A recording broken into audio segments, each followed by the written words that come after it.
কিছু খেয়ে বা না খেয়ে প্রথমে ভোটটা দিয়ে আসতে হবে। হায়ে সিল দিলে পরে বাংলাদেশে পরিবর্তন আসবে ইনশাআল্লাহ। প্রথম কাজ হলো আমরা ভোট প্রদান করব। আমাদের কোনো মা বোন যেন বাড়ির কাজ গুছায় তারপরে ভোট দেওয়ার জন্য তৈরি না হয়। প্রত্যেককে সকালবেলা উঠেই সমস্ত কাজ শেষ প্রস্তুতি নিয়ে কিছু খেয়ে বা না খেয়ে প্রথমে ভোটটা দিয়ে আসতে হবে। 7:30টার সময় ভোট শুরু হবে।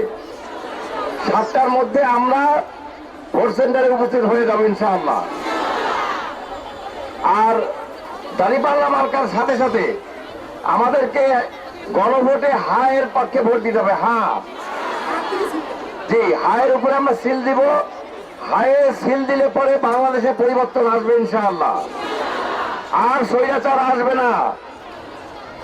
আর আমাদেরকে বিদেশি কোনো শক্তির কাছে মাথা নত করতে হবে না। আর কোনো অপমান, জেল জুলুম সহ্য করতে হবে না। এজন্য আমরা সবাই হাতে ভোট দিব, গণভোটে হায়ে ভোট দিব ইনশাআল্লাহ।